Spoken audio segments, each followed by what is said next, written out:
22ാമത്തെ എപ്പിസോഡിന്റെ തുടക്കത്തിൽ ജമാലും ആദേശും തമ്മിലുള്ള സംസാരത്തിന്റെ ഇടയിൽ ഡോറിന്റെ അടുത്ത് നിൽക്കുന്ന മർജാനെ കാണിക്കുന്നു. നീ എന്താ അവിടെ ചെയ്യുന്നേ?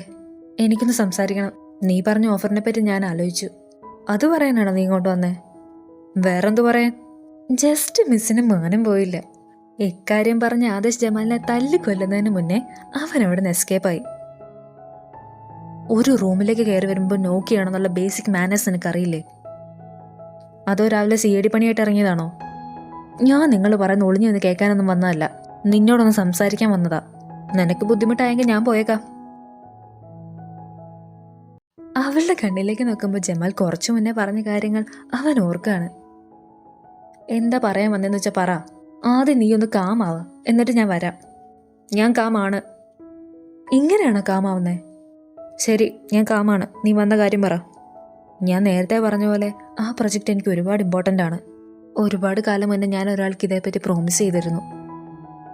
എനിക്കത് എങ്ങനെയും കംപ്ലീറ്റ് ചെയ്യണം എന്ന് വെച്ച് നീ ചെയ്തോന്ന് ഞാൻ മറന്നു എന്ന് കരുതണ്ട. നീ എന്താ പറഞ്ഞു വരുന്നേ? അതുകൊണ്ട് ഞാൻ നിന്റെ ഓഫർ അക്സെപ്റ്റ് ചെയ്യാണ്. ഇതൊന്നും അല്ലല്ലോ നീ ആദ്യം പറഞ്ഞത്. പിന്നെന്തേ പെട്ടെന്നൊരു മനമാറ്റം? ഈ സമയം കാറ് ക്രാഷായ കാര്യം അറിഞ്ഞ് ബിന്നാസ് ഒരുപാട് ടെൻഷനാകാണ്. നോക്ക്, നീ നേരത്തെ പറഞ്ഞ പോലെ ഒന്നുമില്ല എൻ്റെ മനസ്സിൽ. ഒരു ജലസിയില്ല. നമ്മളിവിടെ വന്നത് ഹൈദറിന്റെ അവസാനം കാണാനാ. അതുകൊണ്ട് മർജാനും ഹൈദറും എനിക്ക് ഒരുപോലെ തന്നെയാ. ഒരു സോഫ്റ്റ് കോർണറും എനിക്ക് അവളോട് തോന്നില്ല. ഈ ഗെയിം കഴിയുന്നവരെയുള്ള ഒരു ഉപകരണം മാത്രം. അതുകൊണ്ട് ഈ ടോപ്പിക് ഇവിടെ വെച്ച് നിർത്തിക്കോ. ശരി, എനിക്ക് തോന്നിയ കാര്യം ഞാൻ പറഞ്ഞേ ഉള്ളൂ. നിന്റെ തോന്നൽ തെറ്റാണ്. ശരി, ആയിക്കോട്ടെ. കാറ് ക്രാഷായ വിഷയത്തിന് പുറമെ തന്റെ ആത്മാർത്ഥ സുഹൃത്ത് അവനെ പറ്റിച്ച കാര്യം ബറാത്ത് കണ്ണു മൂട്ടി ബിന്നാസിനോട് പറഞ്ഞു.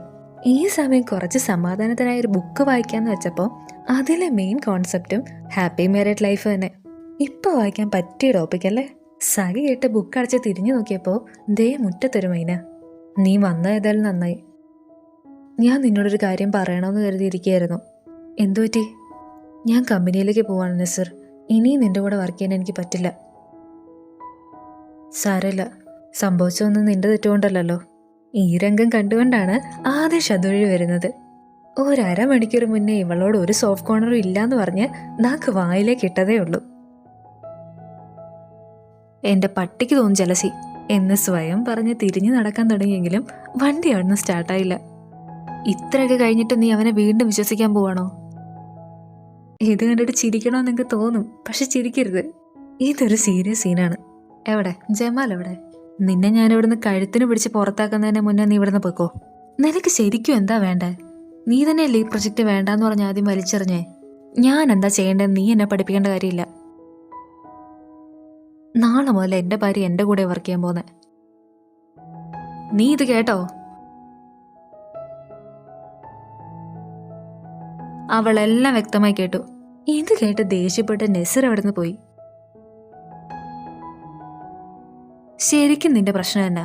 നിനക്ക് അവനെ കാണാൻ മാത്രം എന്താ എത്ര ദേഷ്യം? ഓരോരുത്തരും ഡിസേർവ് ചെയ്യുന്നതിനനുസരിച്ച് ഞാൻ അവരെ ട്രീറ്റ് ചെയ്യുന്നത്. നിന്നെപ്പോലെ ഒരുത്തരും ഞാൻ കണ്ടിട്ടേ ഇല്ല. എല്ലാത്തിനോടും വെറുപ്പ്. ഇങ്ങനെ ഒന്നിനോട് സ്നേഹമില്ലാതെ നീ എങ്ങനെ ജീവിക്കും? ഞാൻ പറഞ്ഞല്ല അവനോട് സംസാരിക്കരുതെന്ന്. എത്ര പറഞ്ഞാലും മനസ്സിലായില്ല നിനക്ക്? ഒന്ന് പഴയ പോലെ ഫോമായി വരുമ്പോഴാണ് ജമാലിന്റെ എൻട്രി. നിന്റെ ഇഷ്ടം പോലെ എന്തെങ്കിലും ചെയ്യും എന്ന ഡയലോഗ് ജമാലിനെ കേൾപ്പിക്കാൻ വേണ്ടി മാത്രം പറഞ്ഞ് അവനവിടുന്ന് പോവാണ്. അടുത്ത സീനിൽ ബേസ്മെന്റിൽ നിന്ന് ചീച്ചക്കനെ കൂട്ടി ഏതോ ഒരു പഴയ ബുക്ക് തപ്പി കണ്ടുപിടിച്ചുകൊണ്ട് വരുന്ന മർജാനെയാണ് കാണിക്കുന്നത്. ആ ആൽബത്തിൽ നിന്ന് അവൾക്ക് ഏനുള്ള ആദേശം അവളുടെ കൂടെ നിൽക്കുന്ന പഴയൊരു ഫോട്ടോ കിട്ടി. കൃത്യസമയത്ത് തന്നെയാണ് വാതിൽ തള്ളി തുറന്ന ആദേശം അങ്ങോട്ടേക്ക് വരുന്നത്. അവനെ കണ്ടപാടെ അവൾ ആ ഫോട്ടോ മറച്ചു പിടിച്ചു. നീ എന്താ ഒളിപ്പിച്ചേ? ഒന്നുമില്ല, കാണിച്ചേ. ഇത് നിന്നെ കാണിക്കാൻ എന്താണേലും ഞാൻ ഉദ്ദേശിക്കുന്നില്ല. നീ കാണിക്കണ്ട, ഞാൻ കണ്ടോളാം. ഈ സമയം ആ വഴി പോയ അസ്ലി കണ്ണാടിയുടെ അവർ ക്ലോസ് ആയി നിൽക്കുന്നത് കണ്ട് തെറ്റിദ്ധരിച്ചിട്ട് ആ വഴി പോയി. അവസാനം പിടിച്ചു വലിച്ച് ആ ഫോട്ടോ താഴെ വീണു. ഇവരെന്റെ ചെറുപ്പത്തിലുള്ള ഫ്രണ്ട്സാണ്. ഈ ഫോട്ടോ കണ്ടപ്പോൾ ഇവരുടെ മുഖം പോലെ ഞാൻ ശരിക്കും ഓർക്കുന്നത്. അന്ന് ഞങ്ങൾ എത്ര ഹാപ്പി ആയിരുന്നു എന്നറിയോ? എപ്പോഴും ഇവരുടെ മുഖത്തേക്ക് ചിരിയാണ്, പ്രത്യേകിച്ച് ഏനുൾ. എനിക്കന്ന് ഇവരല്ലാത്ത വേറെ ഫ്രണ്ട്സ് ഒന്നും ഉണ്ടായിരുന്നില്ല. ഇത് കേട്ട ആദേശ് അവരുടെ ജീവിതത്തിലെ നശിച്ച ദിവസം ഓർത്തെടുത്തു. അന്ന് അവർ ഒരുമിച്ച് സന്തോഷത്തോടെ കളിച്ചുകൊണ്ടിരിക്കുമ്പോൾ പെട്ടെന്ന് മെർജാൻ കുഴഞ്ഞു വീണു. ഇത് കണ്ട് ഓടി വന്ന ഹൈദറും നെർമിനും കാര്യം ശരിക്കൊന്ന് അന്വേഷിക്കുക പോലും ചെയ്യാതെ ആദേശിനെ പൊതിരെയിട്ട് തല്ലുകയാണ്. തന്റെ ഇമോഷൻസ് പരിധി വിടുമെന്നായപ്പോൾ അവരെ ഫോട്ടോ തിരികെ കൊടുത്ത് അവിടുന്ന് പോവാണ്. ഈ സമയം ക്ലോസ് ആയി നിൽക്കുന്ന ആദേശിനെയും മെർജാനെയും കണ്ട് വിഷമിച്ച് നിൽക്കുന്ന അസ്ലിയെ മുസേന സമാധാനിപ്പിക്കാൻ ശ്രമിക്കുന്നു. എന്തുപറ്റി? എന്തെങ്കിലും പ്രശ്നമുണ്ടോ? ഈ ഹോസ്പിറ്റലിൽ എന്തിനാ നീ ഏനുള്ളെന്ന പേരിട്ടെന്ന് പറഞ്ഞില്ലല്ലോ. നീ കുറച്ചു മുന്നേ കണ്ട ഫോട്ടോയിൽ നല്ല ഭംഗിയായിട്ട് ചിരിക്കുന്ന ഒരു പെൺകുട്ടിയില്ലേ, അവളുടെ പേരാണ് ഏനുൾ. അപ്പൊ ഈ പ്രൊജക്ട് നീ അവൾക്ക് വേണ്ടി ചെയ്യുന്നതാണല്ലേ? എനിക്കറിയില്ല. ഞങ്ങൾ ചെറുപ്പത്തിലെ പ്രോമിസ് ചെയ്തിരുന്നു പരസ്പരം ഒരിക്കലും മറക്കില്ലാന്ന്. ഇപ്പൊ അവരെവിടെയാണെന്നറിയോ? അച്ഛൻ പറഞ്ഞത് അവരെ രണ്ടുപേരെ ഒരു ദിവസം അവരുടെ ഗ്രാൻഡ് പേരൻസ് വന്ന് അവരുടെ നാട്ടിലേക്ക് കൊണ്ടുപോയിന്നാ. അപ്പൊ അങ്ങനെയാണല്ലേ നിങ്ങൾ ഇവളെ പറഞ്ഞ് പഠിപ്പിച്ചേക്കുന്നേ? ശരിയാണ്, അവളിനി വരില്ല. അവളെ നിന്റെ അച്ഛൻ കൊന്നു. ഏനുളുടെ മുഖം എന്റെ മനസ്സിൽ ക്ലിയർ ആയിട്ടുണ്ട്. പക്ഷെ അവളുടെ ചേട്ടൻ, അവന്റെ മുഖം എനിക്ക് ഓർമ്മയില്ല. മാഹിർ, ഖദർ, അങ്ങനെ എന്തോ ആണ്. നീ എന്നെ മറന്നോ? പക്ഷെ ഹൈദർ കാരണം ഞാൻ നിന്നെ മറന്നില്ല. പിറ്റേ ദിവസം രാവിലെ എഴുന്നേൽക്കുമ്പോ അവൻ ആദ്യം കാണുന്നത് ആ ഫോട്ടോയുമായി കിടന്നുറങ്ങുന്ന മർജാനെയാണ്. അവിടുന്ന് തിരിഞ്ഞു നടക്കുമ്പോ പുറകെന്ന് താഹിർ എന്നൊരു വിളി കേട്ട് പെട്ടെന്ന് നെഞ്ചിലൊരു വെള്ളിടി വെട്ടിയ പോലെ അവൻ അവിടെ നിന്നു. എനിക്ക് ഓർമ്മയുണ്ട്, ഞാൻ ഇന്നലെ പറഞ്ഞ ഏനുളുടെ ബ്രദറില്ലേ, അവന്റെ പേര് താഹിർ എന്നാ. ഞാൻ അവനെ സ്വപ്നത്തിൽ കണ്ടു. അവൻ എന്റെ അടുത്തിരിക്കുകയായിരുന്നു. എന്നെ പൊതപ്പിച്ചു, എന്റെ തലേ തലോടി, പിന്നെ ഒന്നും മിണ്ടാതെ അവൻ അവിടുന്ന് പോയി. ഇന്നലെ നീ അവരുടെ കാര്യം മാത്രം പറഞ്ഞുകൊണ്ടിരിക്കുകയല്ലായിരുന്നു, അതുകൊണ്ടാവും. അല്ലെങ്കിൽ അവരുടെ കാര്യത്തിൽ നീ എന്തിനാ ഇത്ര ശുഷ്കാന്തി കാണിക്കുന്നേ? ഇവിടുത്തെ ജോലിക്കാരൻ മക്കളല്ലേ അവർ. ഞാനൊരു കാര്യം പറഞ്ഞേക്കാം, അവരെക്കുറിച്ച് സംസാരിക്കുമ്പോൾ സൂക്ഷിച്ച് സംസാരിക്കണം. ഇവിടുത്തെ എംപ്ലോയീസിന്റെ മക്കളായതുകൊണ്ട് അവരെനിക്ക് ഒരിക്കലും ഇമ്പോർട്ടൻ്റ് അല്ലാതാവുന്നില്ല. അല്ല, ഇതൊക്കെ നിന്നോട് പറഞ്ഞിട്ട് എന്തിനാ? മാറി നിൽക്കങ്ങോട്ട്. അവിടുന്ന് ദേഷ്യപ്പെട്ടുള്ള അവളുടെ പോക്ക് കണ്ട് അവന് ചെറിയ സന്തോഷമൊക്കെ വരുന്നുണ്ട്.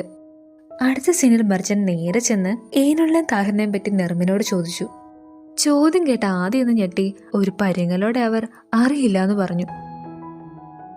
ഈ സമയം ആദേശ് മർജൻ കുറച്ചു മുന്നേ ഏനുള്ളും താഹിറും തനിക്ക് ഇമ്പോർട്ടന്റ് ആണെന്ന് പറഞ്ഞത് തന്നെയും പിന്നെ ആലോചിച്ച് ഉൾപ്പൊളകം കൊണ്ടോണ്ടിരിക്കുമ്പോഴാണ് ദേഹം മർജാന്റെ ഫോൺ തൊട്ടു മുന്നേ നിന്ന് റിങ് ചെയ്യുന്നു. നോക്കിയപ്പോ ദേ വീണ്ടും നസീർ.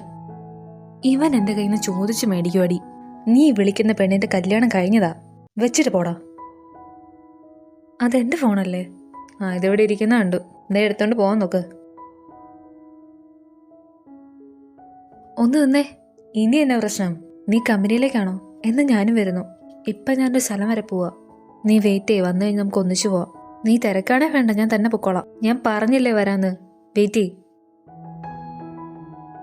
ഇവൻ അങ്ങ് തട്ടിയാലോ എന്ന് വിചാരിച്ച് 187 ദിവസം എണ്ണി ഇരിക്കുമ്പോഴാണ് ഹൈദർ അതുവഴി വരുന്നത്. നേരത്തെ നെർമിനോട് ചോദിച്ച പോലെ ഏനുള്ളേയും താഹിറിനെ പറ്റി അവൾ ഹൈദറിനോടും ചോദിക്കുന്നു. ഒരു പരിങ്ങലോടെയാണെങ്കിലും ഹൈദർ ഏനുള്ള അന്നൊരു അസുഖം വന്ന് മരിച്ചുപോയെന്നും അതിനുശേഷം താഹിർ എവിടെയാണെന്ന് അറിയില്ല എന്നും പറയുന്നു.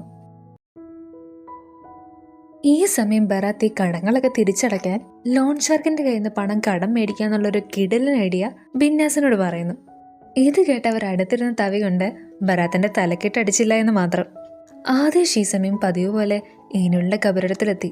അവൻ ഏനുള്ളോട് സംസാരിച്ചോണ്ടിരിക്കുമ്പോൾ മർജാനും ആ വഴിക്ക് വരുന്നു. എങ്ങാനും അവൾ ആദേശിനെ ഈ സ്ഥലത്ത് വെച്ച് കണ്ട ഉറപ്പായിട്ടും പണിവാളും. ഈ സീൻ കാണിച്ചുകൊണ്ട് ഇന്നത്തെ എപ്പിസോഡ് അവസാനിക്കുമ്പോൾ കൂടെയുള്ളത് ആർജെ എന്ന കുട്ടി.